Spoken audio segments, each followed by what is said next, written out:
Good morning गे सानाम गाते को check लेका मेना पे ताबोना नासेना कमेंट करते पेल बड़ाय चोई ताबोना और तेहना लाइव रे सानाम को गे सागुन जोहार और तेहन दो अडी बढ़ती सितुंग कदा ओनाते सेता सेता गे मेरम गुपी हेज अकान ताबोना चेदा से दमे बढ़ती गे सितुंग दा होला खुना तेहन होय नितो 7:30-8 बजे लगितो कना नुना बढ़ती सितुंग कदा से मेरम सेता सेता गे गुपी लेको खान अडी बेसोआ और नुको हो सारा दिन सितुंग रे दोहल को खान बांग ठिकोआ ओनाते सेता सेता गे हाँ मेरम गुपी हेज अकान ताबोना और सानाम को गे इन पाहटा खुना सगुन सेता जोहार और कमेंट ताबोन पे लाइव रे चैनल रे जहां को पे नवा गे ताबोना चैनल हो सब्सक्राइब ताबोन पे और ओका दिसम खुना पे नेले ताबोना नासेना कटी बड़ाय हचोइन ताबोन पे और इन पाहटा खुना सानाम को गे सगुन सेता जोहार चाला पे कना नवा दिन नवा लाइव रे इन रहो समय को बाय नामो कना ओना तला तला खुना गे हाँ लाइव चालू इदी होयो कना और ओड़ा करना कमी काज को अडी बढ़ती गे ताहेना तो ओना हतेते लाइव रे हो बाना हड़ दो हाँ बांगलिंग समय दाड़िया कना ओना ते इन एकला सुमुंग तेगे हाँ लाइव वीडियो को शॉर्ट वीडियो को बनाव हताड़ होयो कना और हजू ताबोन पे लाइव रे सानाम को गे आले लाइव आपे को सपोर्ट निहाती गे लगती मेना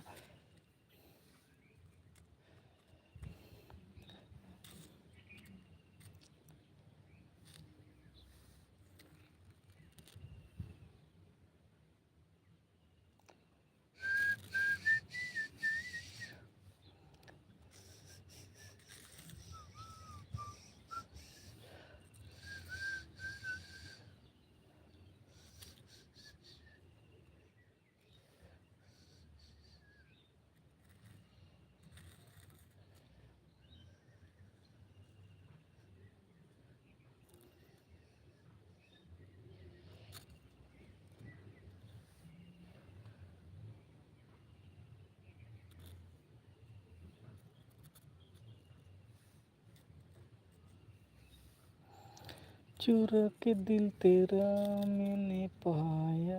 है उनका सितुंग कदा अडी बढ़ती के सितुंग कदा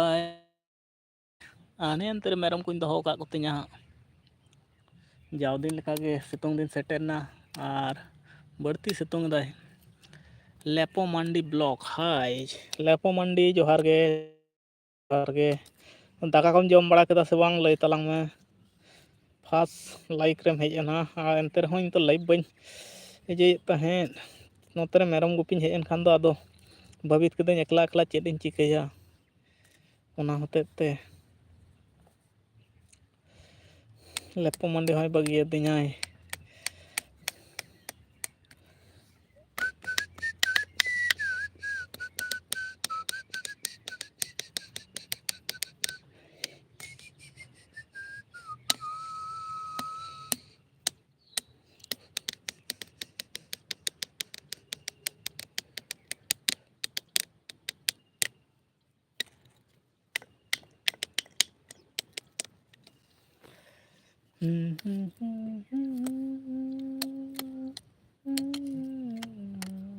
चेद उतु लेपो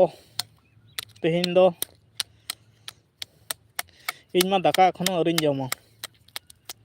नोते रेगे हाँ इन हेज अकाना मेरम इन अगु कद को दमे सितुंग दाय और भावित कदኝ कटिज नोते रेगे लाइव इन चालू लगे दाकान जमा हाँ खाज 10टा दिगे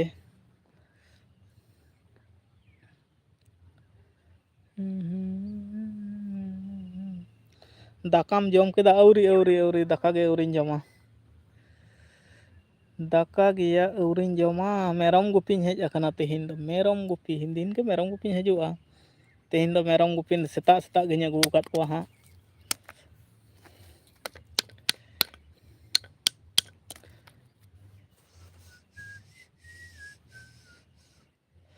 छवि क्लियर बाय नेलो कना से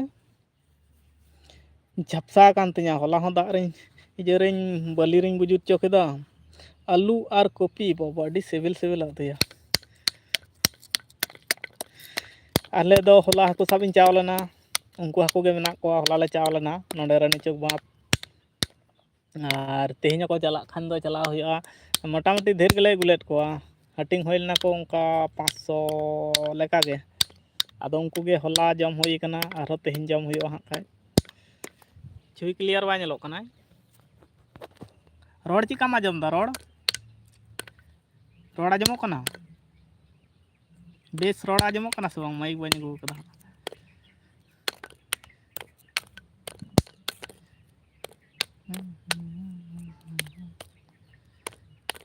हाँ रोड आजमोग कना ठीक गया रोड क्लियर आजम दरकार बांखान दो जहां को कमेना को हका उनको जुदी तेला बाको ᱧᱟᱢᱟ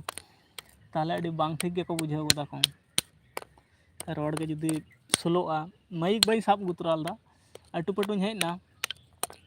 अदो नतरिñ भाविते तहन चेन चिकया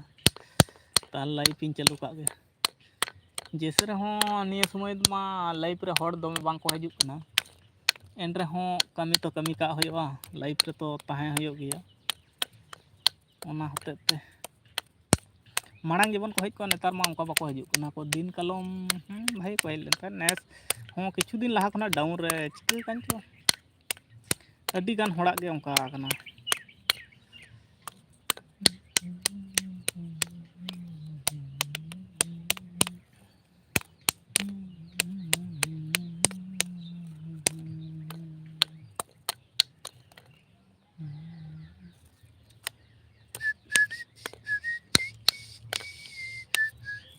सुस्मिता हेलो गोंके जोहार गे हेलो हेलो हेलो जोहार गुड मॉर्निंग सगुन सेता जोहार तारपर खबर को लय में चेलका बेस बड़ा आपे से बांग नपाय आपे से बांग आले तो एकदम परफेक्ट अड़ी नपाय गयाले मौज गयाले चेत लेका में बेस गे हैं अड़ी बेस नपाय गे नासिना खुब मांदा को ताहे कना और ओना को दो रुआ आवता रे बांग ᱧᱩᱨᱩᱜᱼᱟ ना दो बेस आवता रे ᱧᱩᱨᱩᱜᱼᱟ बड़ी आवता रे दो बांग ᱧᱩᱨᱩᱜᱼᱟ उनका दो इᱧ दो बांग लेपोमंडी ब्लॉक्स और मेरम दो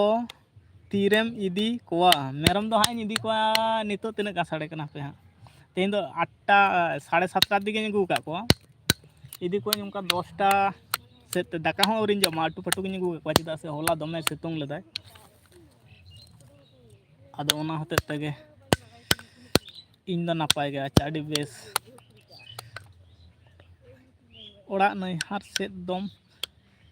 सेन लेना से बांग बांग बांग नैहार से अडी दिन बांग चाव होय कना आज होयना हाने दुर्गा पूजा ले चाव लेना आदो ओना तायनम दो बांग ले चाव कना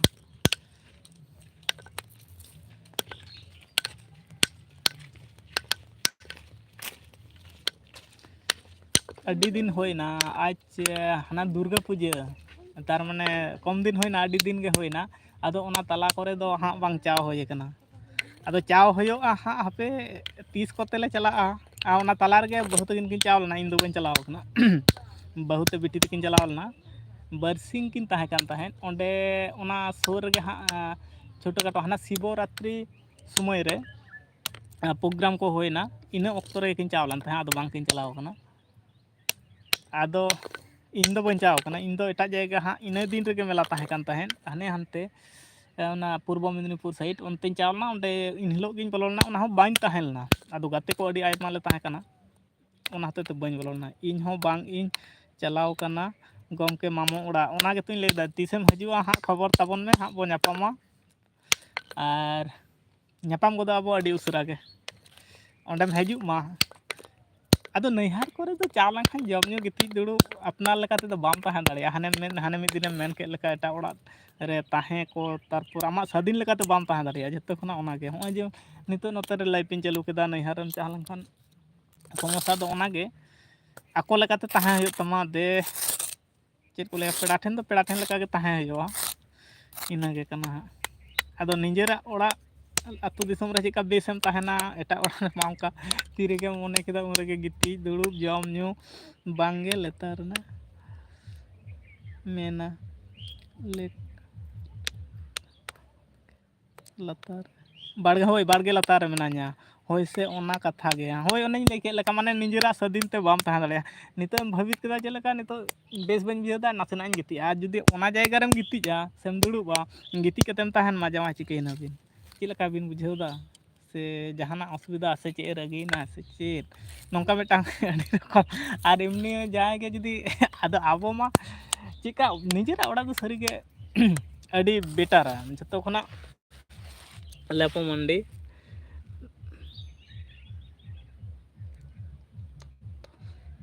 दाका नितो दो बांग डांगरा छानिंग गेद ओ काडा नितो दो डांगरा छानिंग गेद आकोआ पोरे तेलांग पोरे हिलो काना लाइफ रे। अच्छा ठीक गया लेपो मंडी कमी मेना खान दो कमी लेम और पोरे तेलांग रपड़ा। ठीक गया इन पढ़ाव गिन गंडगोल दा अदो ओंका गे ऑल ना तो जम को दो होइना से बांग अवरिया चा कोगे न्यू बड़ा कते हम नतरे सेता सेता मेरम इन अगु काट को अजंता मुर्मू ऑफिशियल सोनामाला गाते सगुन जोहार। हाँ जोहार गे और आम ठेन निये गे कथा तहे कना हाँ इन फोना मेनते अदो नंबर इन ठेन बांग हेज अकना अशोक पगला ब्लॉक मेता उन हिलो आमा लाइफ रेगिन मेता तहे जे नंबर भेजाय में व्हाट्सएप ते अजंता मुर्मू नंबर मा बाय भेजा दिना अदो ओनाते फोन बांग होइल ना हाने मिद दिन बुदी सोला लाइफ रेगेम कुलील दा चिदा बाम फोन तहे अदो उनी हो लाइफ इन टाइम रेगे बंद गड कदाय समस्या है ना अदो ओनागी लियाइन मेनते जे नंबर बन नाम कदा नंबर नाम लखन निहतिन फोन किया चेलका मेना पे अजंता मुर्मू ऑफिशियल लई ताबन में हाँ जोहार गे अजंता दी। अच्छा रिप्लाई माय ताबन में मा आ जम बड़ा को दो होइना से बांग तेहिन दो ऑफिस छुट्टी मेना से रनिंग गया हाँ ऑफिस टाइम मा प्राय तोपो जम रिया टाइम तो हेज 8:30 बजा माने इन दो चा न्यू बड़ा कथे के नते हेज हाँ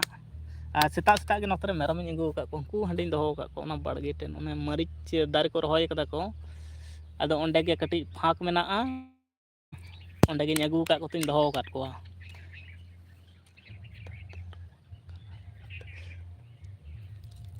दादा रुआ कनाई गाते। अच्छा डी बेस डी दुख रिया खबर तो अदो रान मुर्गन को हाँ उसरा धरा गे नेतारा रुआ मा चेत को लिया को अडी बढ़ती खन बढ़ती दिगा जुदी कटी नासेना इजे गोदो मा अडी जाला तबे नैहार कोरे बांग अडी जला गया सरी उत्तर के निजेरा ओने बलांग बन मेन के लेका अडी निजेरा सदिन ते बाम तहां दाड़िया निजेरा जम नु लेकाते बाम आकोआ जम समय ते जम होतम अजंता मुर्मू ऑफिशियल सुमिता गाते जोहार गे। अच्छा रिप्लाई माय में सुमिता अडी जला दो जला गया ओना होते इन पेड़ा को ठेन दो खूब एकटा बांग सेन हजू लेका खान दो निये बरान चावना नोडे खान फोन केदा आपे ठेन दाकान जमा और निये टाइम इन चला कना जम टाइम इन चला कना लेपो मंडी ब्लॉक। अच्छा लेपो मंडी ब्लॉक नुई हो ब्लॉग वीडियो नावा नावा हुडिंग बाबू कनाय हाँ नुई हो सपोर्ट माय ताबन पे सानाम कोगे नावा चैनल लड़ा कदाय हाँ और वीडियो को नपाय नपाय शॉर्ट वीडियो लॉन्ग वीडियो को बनाव ताबना लेपो मंडी ब्लॉग सानाम कोगे हाँ सपोर्ट माय ताबन पे और नोडे लेपो मंडी ब्लॉग नोडे अजंता मुर्मू सुमिता मुर्मू नुकु को दो यूट्यूब चैनल कना नवा को वीडियो रे चाव कते आम कमेंट में निश्चय रिप्लाई कमेंट एम नामा साउते चैनल हको सब्सक्राइब तमा और नुका गे सनाम को बन सपोर्ट आमाले और लेपो मंडी मुर्मू गी लाहेदा लेपो मंडी नवा को दो जतो चैनल कना यूट्यूब चैनल कना नवा कोरे वीडियो कोरे कमेंट में और वीडियो को नेलता को में नपाय नपाय कमेंट में आम निश्चय सपोर्ट एम नामा सुस्मिता मुर्मू राइट सोनादा वास्तव गया अडी जला दो जला गया ओ अच्छा ठीक गया लेपो कमेंट में इन सब्सक्राइब मिया। अच्छा लेपो मेनाम खान तो हाँ अजंता मुर्मू सुस्मिता मुर्मू और तेहन मा आयमा गाते बाको हेज अकना को बांखान अडी गान गाते को मेना को ताबना नोंका गे आको को लाइव कोरे वीडियो कोरे जियान में और सपोर्ट निहते नामाम नुकिना वीडियो रे कमेंट में निश्चय किन सब्सक्राइब तमा चैनल सपोर्ट किन एमोआ और निंका गे बेस आम हो सपोर्ट मा किना चैनल हो सब्सक्राइब में लेपो मंडी ब्लॉग पेड़ा उड़ा दो उनका गे अडी जला दो जला गया एनते रहो समय विशेष दो हाँ चलाव तेगे होयोगा ताहले सांगात कुड़ी दो सोनादा सांगात कुड़ी को दो मेना को हाँ अजंता मुर्मू लेपो मंडी इन सेट खन फुल सपोर्ट अडी आयमा आयमा सराहाव लेपो मंडी में नाम खान अजंता मुर्मू सेट खान तो फुल सपोर्ट एम नामा आया वीडियो रे चाव कते चैनल हो सब्सक्राइब में और नपाय कमेंट में तबे ना अडी उसरा लगन धरा नाम गद कमाय आया वीडियो रेम कमेंट लेखान अडी लगन धरा नाम गद कमाय और हुडिंग गया हाँ नुई लेपो मंडी माने बाबू गिद्रा कनाय वीडियो को नेल लागत तया हाँ और कमेंट में हाँ हनीता सांगात कुड़ी सोनादा हनीटा सांगात कुड़ी तो बनाए गया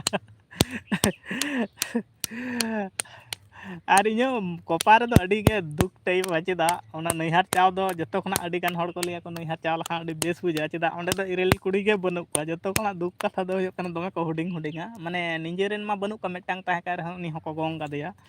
ᱟᱨ ᱟᱵᱚᱱᱟᱜ ᱞᱟᱭᱤᱯᱷ ᱨᱮᱦᱚᱸᱭ ᱦᱤᱡᱩᱜ ᱜᱮᱭᱟ ᱤᱧᱟᱹᱜ ᱞᱟᱭᱤᱯᱷ ᱨᱮᱦᱚᱸᱭ ᱡᱤᱭᱟᱱᱚᱜ ᱜᱮᱭᱟ ᱱᱮᱛᱟᱨ ᱢᱟ ᱵᱟᱭ ᱡᱤᱭᱟᱱᱚᱜ ᱠᱟᱱᱟ ᱢᱟᱲᱟᱝ ᱢᱟᱲᱟᱝ ᱫᱚ ᱡᱤᱭᱟᱱ ᱠᱚ ᱛᱟᱦᱮᱸᱫ ᱱᱮᱛᱟᱨ ᱫᱚ ᱪᱮᱫ ᱞᱮᱠᱟ ᱢᱮᱱᱟᱭᱟ ᱟᱥᱛᱮ ᱯᱷᱳᱱ ᱠᱚᱦᱚᱸ ᱵᱟᱝ ᱦᱩᱭ ᱠᱟᱱᱟ ᱧᱮᱞ ᱵᱟᱲᱟᱭ ᱜᱮᱭᱟᱭ ᱫᱚᱢᱮ ᱞᱟᱸᱫᱟᱭᱟᱭ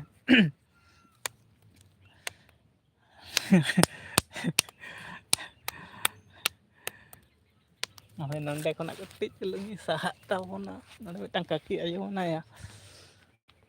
ᱢᱟᱹᱨᱤᱪ ᱠᱚᱭ ᱜᱚᱫᱟ ᱦᱚᱸᱜᱼᱚᱭ ᱱᱚᱸᱰᱮ ᱤᱭᱟᱹ ᱠᱚᱭ ᱟᱹᱜᱩ ᱟᱠᱟᱫ ᱛᱟᱭᱟ ᱟᱞᱮ ᱫᱚᱢᱮ ᱜᱤᱫᱽᱨᱟᱹ ᱠᱚᱠᱚ ᱵᱚᱫᱢᱟᱥ ᱪᱟᱵᱟ ᱟᱠᱟᱱᱟ ᱦᱟᱸᱜ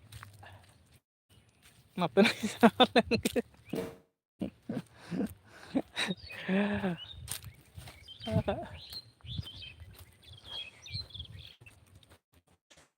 ᱱᱚᱜᱼᱚ ᱱᱚᱝᱠᱟ ᱢᱟᱹᱨᱤᱪ ᱠᱚᱫᱚ ᱵᱮᱞᱮᱭᱮᱱᱟ ᱟᱫᱚ ᱱᱚᱣᱟ ᱠᱚᱫᱚ ᱠᱤᱪᱷᱩ ᱵᱟᱭ ᱧᱮᱞ ᱴᱷᱟᱹᱣᱠᱟᱹᱜ ᱠᱟᱱᱟ ᱯᱟᱞᱮ ᱱᱚᱜᱼᱚᱭ ᱵᱟᱭ ᱧᱮᱞᱚᱜ ᱠᱟᱱᱟ ᱫᱟᱢ ᱦᱚᱸ ᱟᱹᱰᱤ ᱟᱬᱜᱚ ᱪᱟᱵᱟᱭᱮᱱᱟ ᱚᱱᱟᱛᱮ ᱟᱫᱚ ᱠᱚ ᱟᱹᱲᱤᱥ ᱪᱟᱵᱟᱭᱮᱱᱟ ᱱᱚᱰᱮᱧ ᱫᱟᱹᱭᱦᱟᱹ ᱫᱟᱨᱮ ᱠᱟᱱᱟ ᱟᱹᱰᱤ ᱦᱟᱢᱟᱞ ᱜᱮᱭᱟ ᱟᱨ ᱛᱮᱦᱮᱧ ᱥᱮᱛᱟᱜ 8ᱴᱟ 9ᱴᱟ ᱠᱷᱚᱱᱟᱜ ᱜᱮ 8ᱴᱟ 7:30 8ᱴᱟ ᱠᱷᱚᱱᱟᱜ ᱜᱮ ᱱᱚᱝᱠᱟᱭ ᱥᱤᱛᱩᱝ ᱠᱟᱫᱟᱭ ᱥᱮ